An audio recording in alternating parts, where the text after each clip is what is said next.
Hi, hello, నమస్తే మిత్రమా. మన పుట్టినరోజును ఎలా పడితే అలా జరుపుకోకూడదు.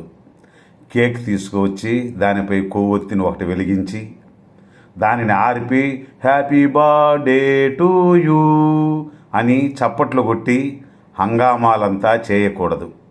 ఎవరైనా పుట్టినరోజు చేసుకోవాలనుకుంటే ఆ వ్యక్తి తెల్లవారుజాముననే నిద్రలేచి అభ్యంగ స్నానం చేయాలి.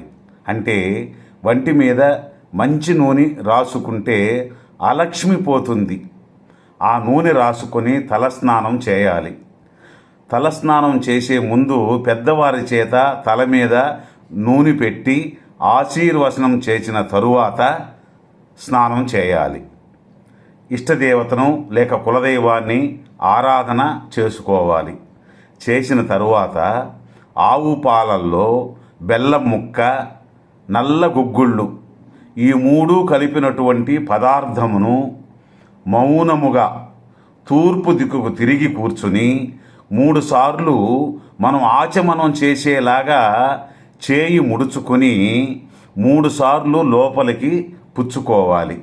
ఎందుచేతనంటే నల్ల గుగ్గుళ్ళు, బెల్లం, ఆవు పాలు కలిసినటువంటి పదార్థాన్ని 3 సార్లు పుచ్చుకుంటే వచ్చే పుట్టినరోజు లోపల ఏదైనా చెడ్డకాలం ఉంటే తొలగిపోతుంది.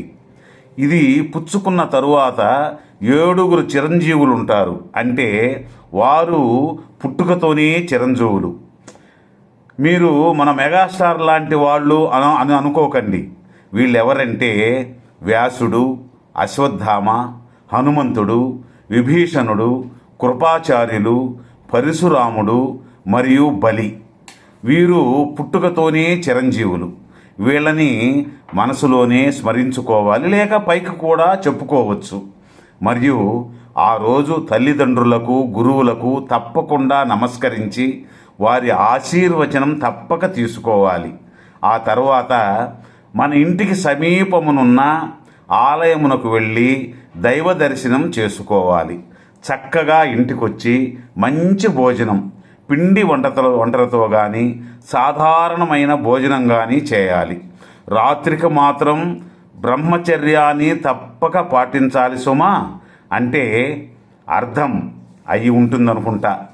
పుట్టినరోజున బ్రహ్మచర్య దీక్షకి విరుద్ధంగా సంసార సుఖం ఖచ్చితంగా పనికిరాదు. బ్రహ్మచర్యాన్ని పాటించాలి.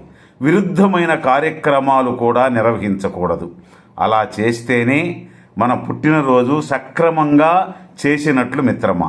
ఇంకొక విషయం, ఆ రోజున నీ శక్తి కొద్దీ ఏవైనా దాన ధర్మాలు, అన్నదానాలు చేయవచ్చు. ఐశ్వర్యం ఉన్నవారు దానం చేస్తారు. లేనివారు చేతి నిండుగా పచ్చగడ్డి పరకలు పట్టుకెళ్ళి ఒక ఆవుకి తినిపించి నమస్కరించి వస్తే చాలు. ఇది మనం పుట్టినరోజున తప్పక జ్ఞాపకం పెట్టుకుని చేయవలసిన కార్యక్రమం. విన్నారుగా. పుట్టినరోజు ఎలా చేయాలని ఒక లైక్ చేసి ఈ వీడియోని హైప్ చేయండి. మరలా ఇంకొక మంచి విషయంతో రేపు కలుసుకుందాం. ధన్యవాదాలు. జై హింద్.